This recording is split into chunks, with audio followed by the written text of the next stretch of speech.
With me, I have a social media sensation and, of course, music artist as well, who has made millions of people laugh across the world with her hilarious videos on the Christian faith. Absolutely hilarious. That's how I came into contact with her. Is Ariel Fitzpatrick. Hello. Hi. How are you? I am very well. How are you? I'm great. I'm doing great, thank you. So I want to first and foremost find out about you and how you became the queen of this niche. You are the queen of Christian comedy content in the whole of everywhere, to be fair. How did that happen? Honestly, it started off with me just, searching, trying to figure out what I wanted to do in life, literally. I knew I always wanted to be in music, entertainment, video creation. I was always like amazed at like the idea of being a social media influencer because like grew up in the YouTube age and it just started with the vloggers and I was like, I want to do that. So I was just like, I knew the general areas of where I wanted to be, but I had no idea how to get into it. And honestly, I never for a second thought I'd be doing funny content. That's just like not anything that was ever in my mind. I don't think of myself as a funny person.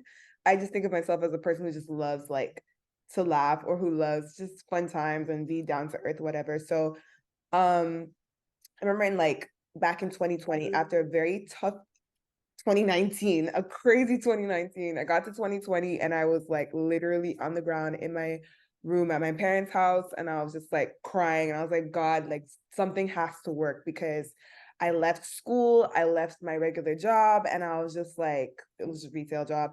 And I was like, I'm giving it all to you. Like, I really want to live my purpose. Like, I don't want to do this whole wake up every day and be bored and going crazy because I'm not doing what I'm supposed to do.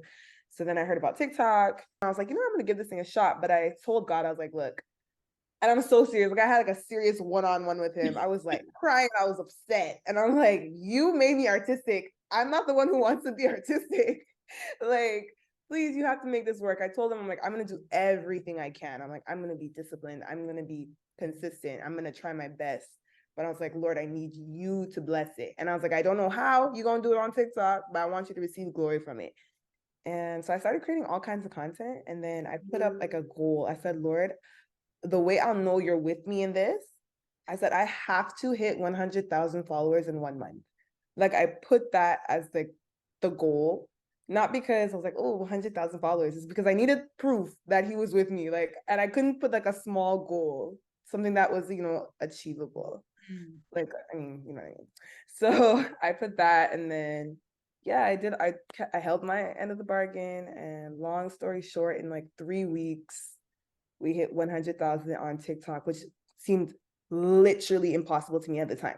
Now it seems possible because of the age we're in.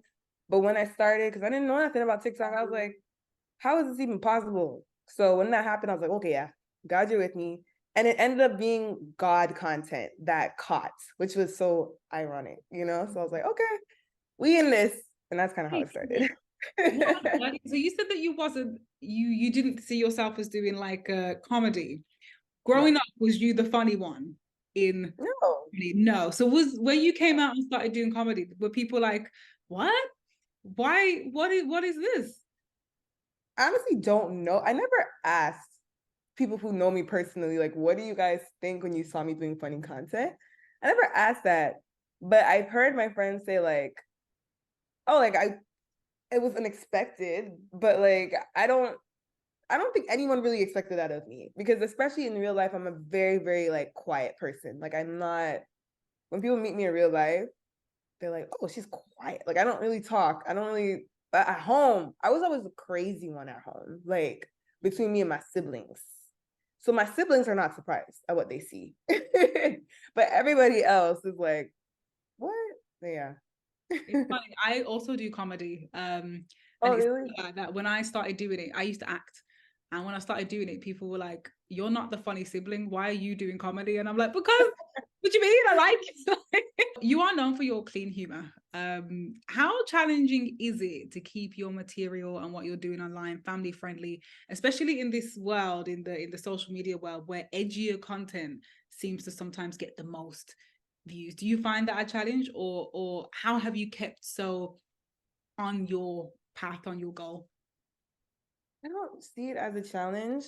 It's never felt like a challenge because honestly, doing it, it never felt like a job. Like it never felt like, okay, I'm going on social media and I'm going to create clean content and that never even crossed my mind. That's why even like the fact that I make godly content, it wasn't like an intentional thing. I'm happy that I do it, but it's just like, I just go on and I create whatever comes out of me. So it's like, I don't, I'm not a person to do the other stuff in real life. So it would be very challenging to do anything else. You know what I mean? Like it would be weird and not me to create content that's not family friendly.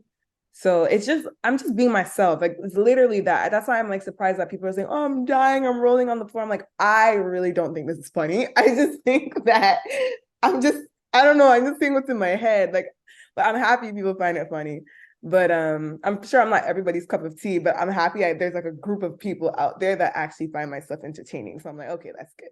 But it's not like it's intentional, yes, to do good, but it's not like I have to force to do it, you know?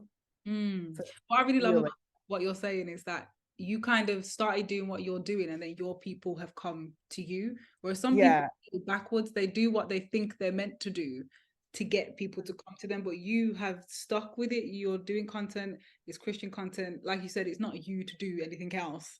And I love that. It's a really great for people that might be wanting to follow in your footsteps as Christians. It's great to just keep to that core. Were your parents strict Christian parents? oh yes. Were they? I have the best parents in the world, but yes, they were very strict. They're Wow. pastors. Oh wow. Yeah, they Okay. don't play. What are the, I mean, there's so many pressures on being a pastor's kid. What was their response then when you kind of went into this content world? Were they nervous? Did they kind of, how did they handle that? Because it's a scary world to go into the entertainment Yeah. industry. How did they handle that? My mom has always been like pretty cool with it, like chill. My dad at first was like, because when I just started in the content world, it was not Christian content. It was just like general like hair beauty.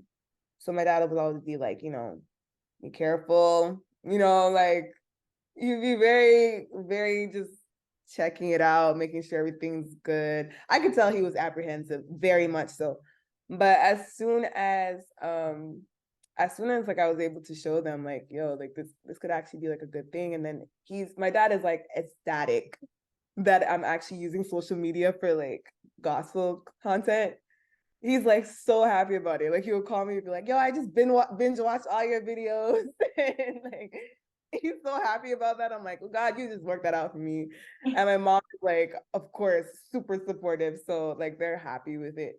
But I know in the beginning, especially when I left school for this, it was a process. Big step to take. They sound really amazing. How would you say your parents' strictness helped you in life? Because a lot of people, they will kind of critique if they have really strict parents, but you seem like you've come out of that and you still really respect them. You've got this really great career. You're still for God. How did that strictness help shape you? it, I think it was like everything that I needed to become who I am. Because I know since I was young, people always used to tell me and my sister and the rest of my siblings, because we were the oldest ones, but they would always tell us like, oh, your parents are so strict. You guys watch, you guys are gonna be such rebels. You guys are gonna break away, like how they say in the Caribbean, like y'all are gonna break away. Like I heard that my whole life. So I cannot lie, like as a kid, it was always kind of like a fear of mine in the back of my head. I'm like, oh my gosh, I'm gonna be such a terrible teenager because everyone kept saying that, especially about pastors' children and But every year that passed, I'm like, I don't feel this rebellion thing kicking in. I'm like, okay. But Okay, then like I you were realized, just start doing anything. yeah. But then when I realized it, I'm like, okay, I could see the difference because my parents, yes, they were strict, but they were also examples. So I noticed like a lot of the times, and they were very loving and they listened to us. They didn't just tell us no, and the reason is no, and I don't have to tell you why because I'm the parent. They weren't that kind of parents. Because I'm a very, I ask a lot of questions. They're like, Dad, why can't I do this? Like, because I'm like, but why? And he's like, but why? Doesn't the Bible say this? And then so like we would literally have like that correspondence with my parents. Like to this day, I'm like, well, why can't I do this? Well, because I'm like, but that's what I don't see that in the Bible. And then they'd be like, okay, Ariel. So I think that open communication allowed me to realize my parents, I can trust them. So if they're being strict about something and they're putting their foot down, even if I cannot see the why in the moment, like 99% of the time, it's because they were actually like giving me good advice. So I've learned to trust them. And there's that 1% of the time, like you just being overprotective and I'm going to go do what I need to do. Because that's what I had to do with social media. I'm like, I know you want me to go to school. I know you want me to, I'm sorry. This one, I really feel in my gut, I need to do this. And now they come back to me and they're like, well, Ariel, it's a really good thing we did that because you would have been miserable. I'm like, thank you. Man, what a journey. There's so many listeners that might be listening in and they may have that feeling in their gut that they have a passion and they really want to do it, but their parents are saying, no, no, no, do this, do this. What would you say to them? What advice would you give to someone that was in your position 3 years ago and they just feel that passion for something? What advice would you give to them? I would tell them to bring it to God in prayer because I feel like there's a lot of things we could desire, a lot. And throughout my life journey, I've had to learn how to differentiate between the things that are temporary and I'm just feeling because of whatever external reasons or internal reasons, and the ones that are actually like God given, like from your passion. And the only way I was able to really, really like figure out this is definitely what God has for me to do, I listened to a lot of sermons, but not from a lot of people. Like I kind of narrowed it in into like I really listened to like, for example, Miles Monroe like crazy, Tony Evans, and like my parents. Like those are the three, and Pastor Bobby Summers. Like those are like the four sources that I just hounded my head in because I was in an area where I did not know what to do. Like 2019 it wasn't just like financially hard and in different areas. The major one was like purpose. I was like, what am I supposed to do? But I had that gut feeling that I'm supposed to go into entertainment and music, just didn't know how. So my mom was the one who always told me, she's like, take it to God, he will tell you. So I went into a time of prayer and fasting, like serious prayer and fasting for my life for a long time. I think I did that for like about a year, like constant prayer, constant fast. I didn't fast for an entire year, but like, you know, like just Fast, like, man. and I really like I got serious because I realized I'm like I need to figure this out because there were other things that I was thinking of doing as well that I'm seeing now like, oh yeah, that was not for me. But I had to, ask God. I'm like, Lord, I don't know your voice right now. I need to know your voice. Like teach me your voice. So that's what my parents told me, like the only way you can know his voice is by studying his word because he's speaking there. So then you'll be able to recognize when he's talking after a while.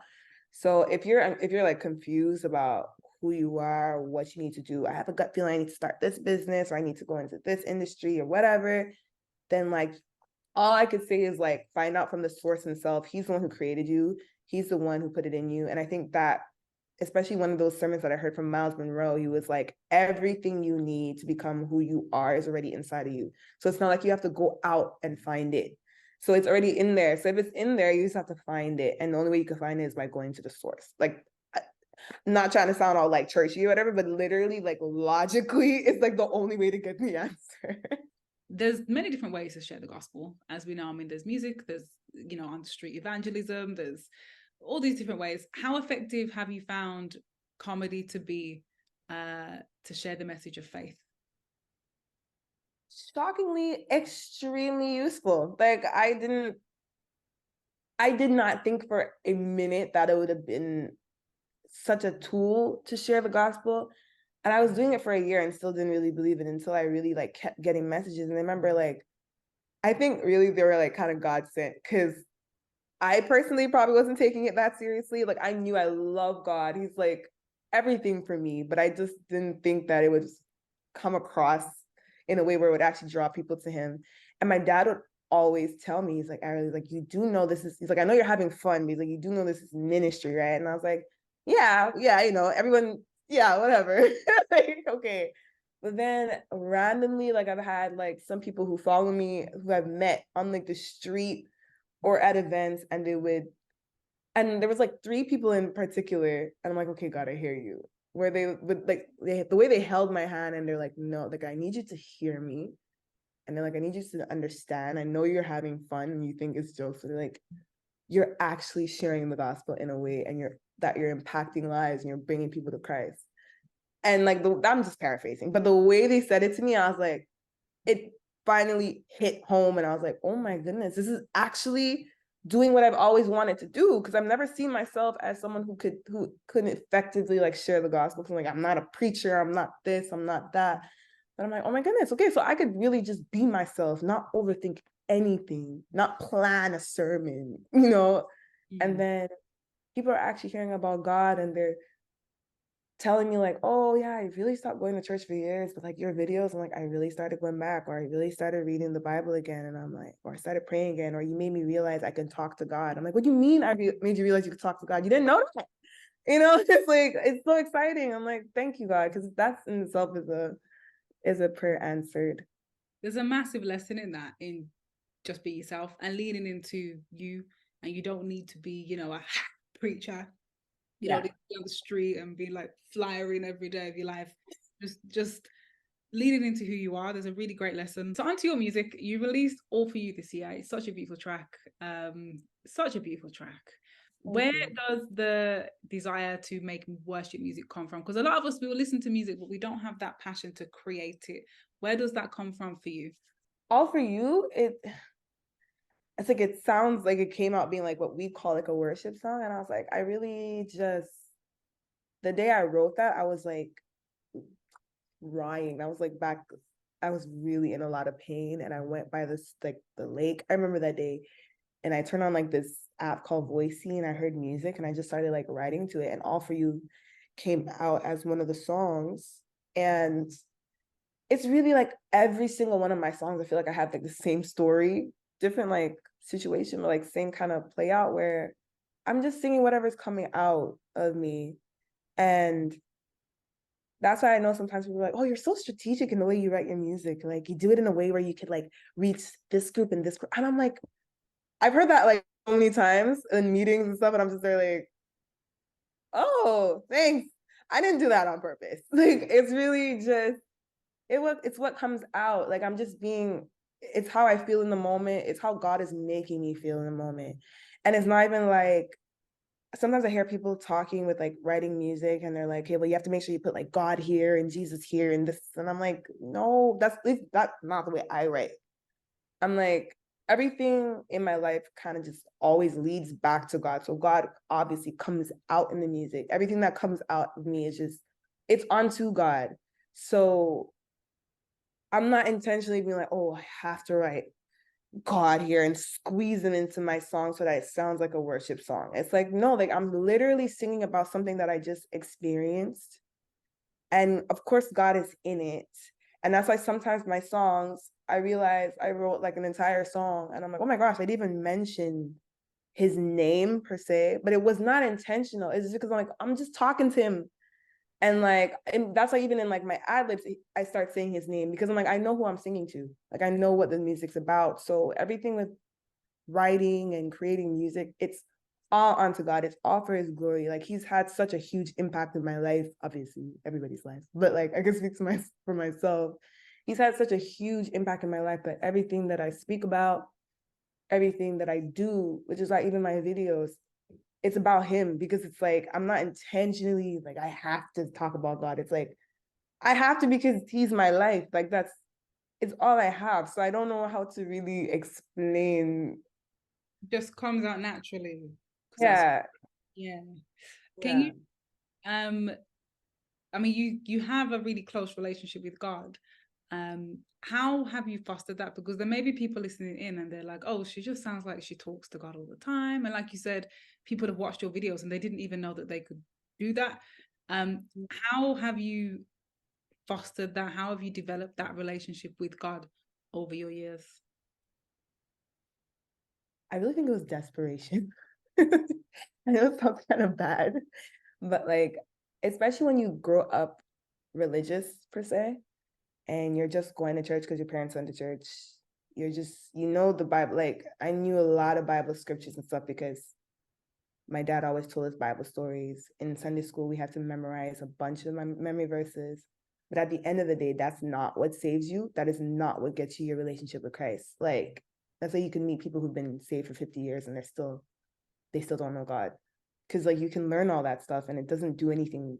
I mean, it can do stuff for you, but when it comes to that relationship part, no. What gave me that part was life hitting so hard, like hitting so hard, where it like knocked me off my horse, flat on my back. And I'm like, I wasn't even trying to do nothing. And life is just attacking me, losing like everything. And it started from a young age, like, you know, seeing my parents, and I actually became very mad at God at a time in my life because I'd seen my parents give their entire life to God, to church, doing the right things, giving people's children stuff, even though we needed it, like giving it to them because, you know, like helping others.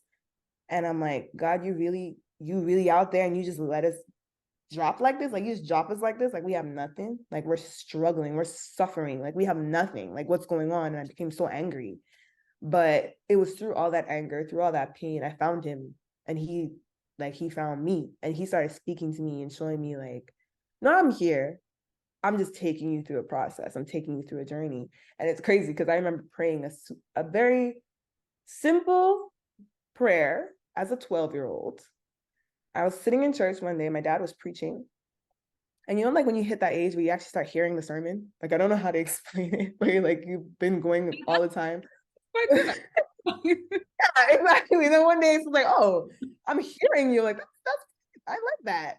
And then I was literally sitting in church and I thought of it. And then after church, I had like a very simple prayer with God. I was just like, God, I was like, I really want to know if you're really real. I'm like, I know you. I'm like, I believe Jesus. I believe all the Bible stories. I believe it, but I'm like, I don't know if you're real. And I literally just after I said that, like my whole life just went broop, like upside down. But then I realized, like, oh, you did that so that you can show me how to depend on you. And from that time till to this day, I swear it's like God stripped me away from like everything I believed, had my back. I don't care. People call me very nonchalant. Not in a bad way, but like, oh girl, like why are you so calm about everything? And I'm like, it's because I wasn't like that before. I used to depend on like, oh, education, career, the way you look, the way you this, the way you that, the way you sound, like all these things, like, oh, that's what now I'm like completely stripped away from all that. And I realized I need God. That's why even for something as simple as TikTok, I went into prayer and fasting because I'm like, it's not TikTok that's gonna help me. TikTok is gonna come and go one day. Like I need God. So yeah, it's really just going through life and realizing I literally can't make I to this day I don't know how people make it without him. I'm like, how are you doing this? I would have lost my mind a long time ago. You've mentioned Yeah. the darker times, or the hard times. What's a testimony that you feel comfortable to share from those times that might help someone right now that is just going through it and they're just like lost and confused? Mm-hmm. Oh, I have so many. Let's see. I'll start with like I guess I'll say the first one, the major one that started it all. Um, we went through a process where my family basically became homeless, and we're a family of 7. And yeah, we had no home. We had my parents were pastors, so of course there was a congregation to take care of, and we lost like at a young age everyone that I had as family and friends, they were all from church. So I didn't have friends outside of church. So I experienced losing all the friends that I ever made. Because, you know, in church, sometimes there's like a lot of drama, a lot of things that happen. And that was very traumatic for me, like very, very traumatic. I didn't even realize how traumatic it was until I got a bit older and started looking back why I started acting the way I do now and have to work on.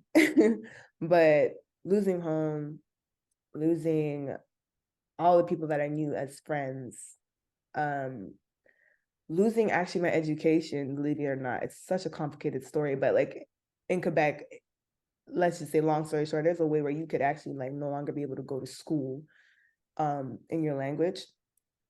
And not having an address made me unable to go to school. So we weren't able to go to school. And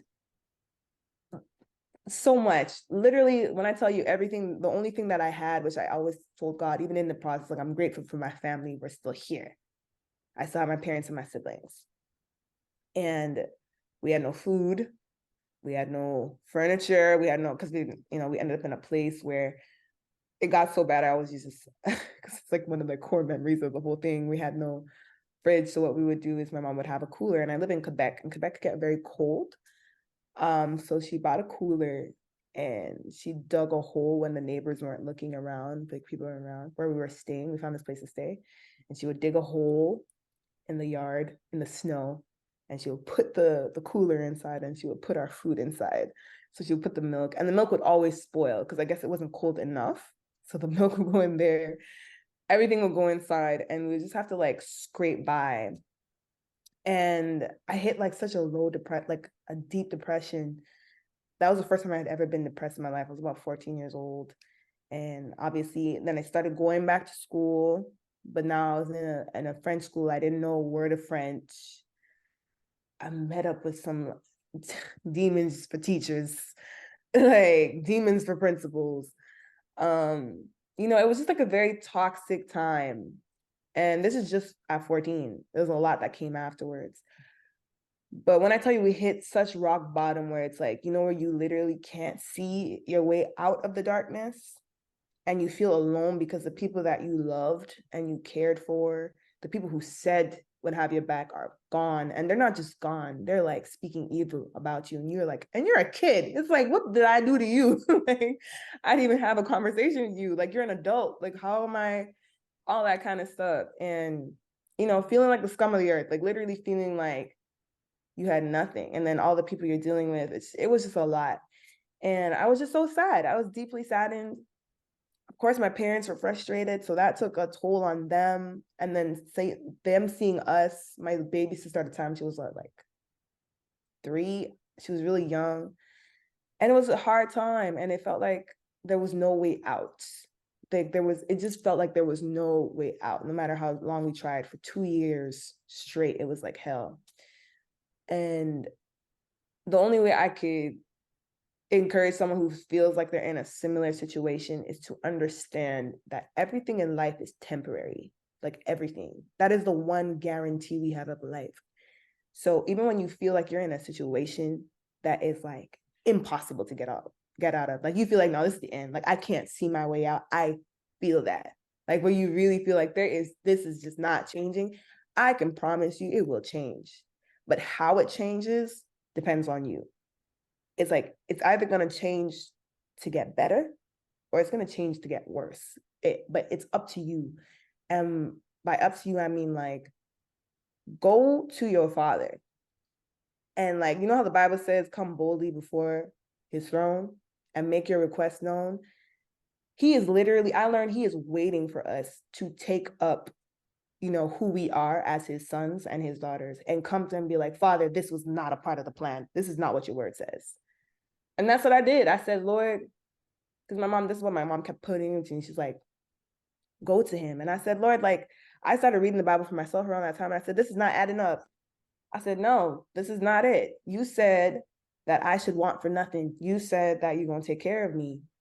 And then I started realizing it was about faith. It wasn't just about sitting around as a brat and wondering, why isn't God coming through for me? It was about faith. It was about really believing it. It was about understanding that I'm not supposed to seek after money. I'm not supposed to seek after clothes, but I'm supposed to seek the kingdom first, and then he will take care of me. So Matthew chapter 6, verses, I believe it's 28 down or 25 down. Yeah, 25 down. Those are words that changed my life, because then I realized, okay, even though I was in the darkness and I couldn't see past it, I had to trust that. I had to trust that once I seek his kingdom first and his righteousness, everything I need will come after. And there was a process of me learning that until I came about 20 something, like my early 20s. And where I am today is literally a testament of that. Like, I completely stopped seeking after everything else. Obviously, I'm human. I slip up sometimes. I have to remind myself, girl, get back in the, like, stop it. Like, focus on him. It's simple. It sounds freakishly simple, but it really is that. You have to get to that point where you're like, you know what? I'm seeking the kingdom. And by that, like literally dive deep into him, like dive deep into his word, dive deep into prayer, figure out his voice. And it's like a guarantee, because I can't guarantee you, he guarantees it, that he will provide for you in every possible area of your life. That was long. I'm gonna stop there. But yeah. It was really, really helpful. I know that someone listening is going to hear that and they will be like, man, yeah, it's not over. Like you said, everything is temporary. And I think that helps you to be more grateful as well if things are going well, because it's temporary. It could just change at any moment. So it's a great message for both if it's going well and if it's not going so well. Thank you for sharing that. Like I said, it's definitely going to help a lot of people. Your music then. So you've got a track coming out called God Love. Tell us about this. Tell us about what style of song it is. What can we expect to hear? Yeah. Okay, so God Love is like a deep R&B soulful song, and it's just like, it's literally the words you hear was what my heart was feeling at the time. It was in the beginning, like I say, I was like, I went into the studio like really, really like heartbroken, and even in the heartbreak, so I started singing about it. And then like this whole song was written in one session, like I think like an hour or 2 hour session.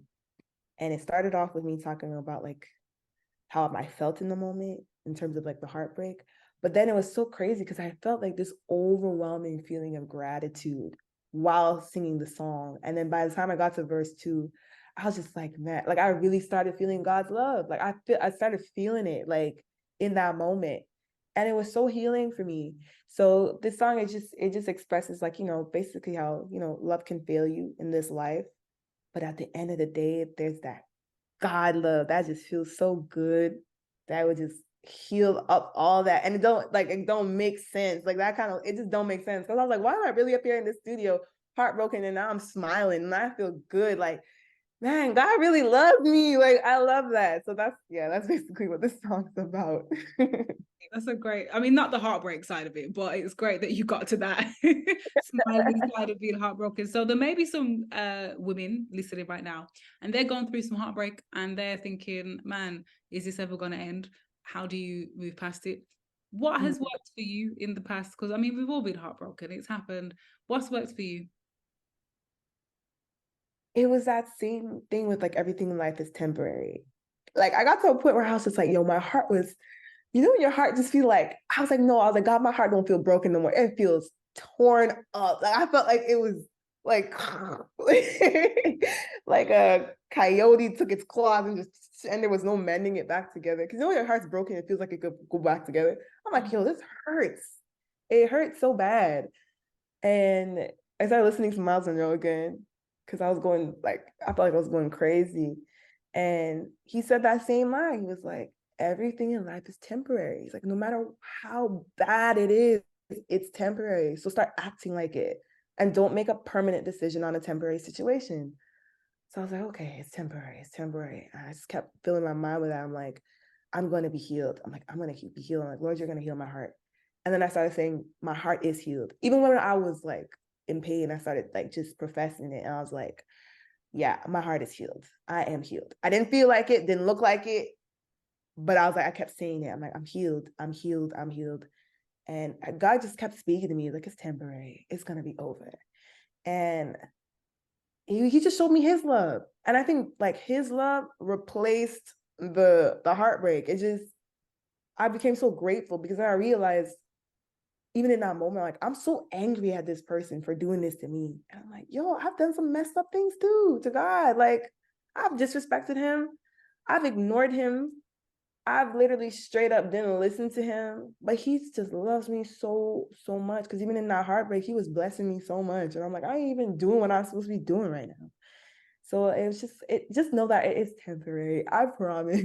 I had to tell this to one of my siblings, like going through like a breakup. I'm like, I know you probably don't want to hear this right now, but I'm like, I promise you, this pain you're feeling is so temporary. And then they came back to me like a few months later, like, whoa, I don't feel it anymore. I'm like, I told you. Let's say, like, Yeah, it really is temporary. it is. Take Yeah, time. no, give me some time. Just give me some time. Yeah. I've got a few more questions before I love you and leave you to the rest of your day. So, as a woman who's grown up in the church and with parents as pastors, a lot of women find that we find it quite, there's a pressure on us to get married and have kids quite early on. And have you ever had that pressure? And if you have, how have you managed it? I used to in my early 20s, which is crazy because I don't know what I was thinking. But yeah, in the early 20s, I was like, oh my gosh, by 25, I need to be married. I need to have kids. I need to this, I need to that. And I don't know. I think when you become I became like literally so focused about my purpose. And I think having a good surrounding, like my mom, I always talk to her and she always talks like life into me. And her reminding me of like, she's like, listen, I was 23 when I got married. She had my sister when she was 25. She had me when she was 26. She's like, Ariel, you have your whole life ahead of you. Like, she constantly reminds me, she's like, and your purpose, like as you're single, you know, like how Paul said, your single season is like a great time to serve God because you have no responsibilities, well, less responsibilities. And she's like, focus on that. And she's like, God will lead your husband to you. So don't worry about that. And she's like, don't worry. She's like, I'm praying for you. She's like, I already paid for y'all husbands and y'all wives, like my brother. It's like, don't worry about it. So my mind shifted from focusing on, I need to get married. I need to get this. I need to get that. And I'm like, I need to figure out my purpose. And I don't want to be married not knowing who I am because I feel like that's scary. Imagine trying to find yourself while you're also attached to another person who may also be finding themselves. That sounds messy. So I'm like, I'm like really so focused on like figuring out who I am, what God wants of me. And I'm so excited about where he's taking me now that I'm not even, don't get me wrong, like I look forward to it, but I could tell you like it's not at the front of my brain. Like I'm just so excited to like, I want to see where this, like I'm just starting with music now. I'm so excited to see where this is going. I'm so excited to see where like my TikToks are going and all these things. Like I want to see where God is taking me. And that's where my focus is. So I would say focus on who God wants you to be, what he wants you to do.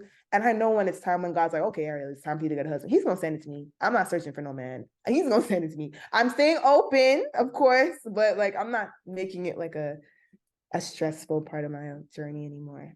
I think like you said, it's important to stay open. Stay open. Yes. But Yes.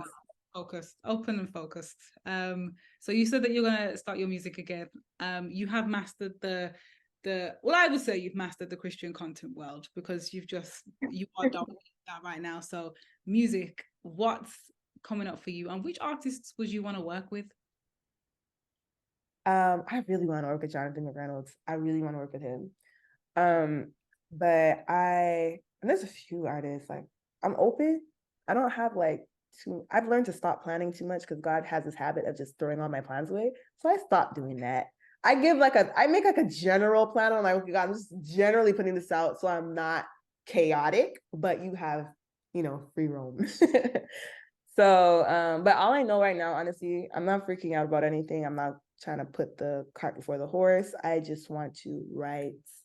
And that's how all this started. I stopped writing completely because I was so sad and heartbroken, blah, blah, blah, blah. And I really heard God telling me to continue writing, and it came through so many other voices as well. They're like, you need to start back writing. So I'm just writing right now. I'm writing, creating music, getting into the studio, finishing songs. And like I told my manager, I'm like, okay, let's just like release. I just want to release music. I just want people to hear what, God put inside of me. I want to let it out. And I want to see where it takes me. I want to see where God takes it. That's it.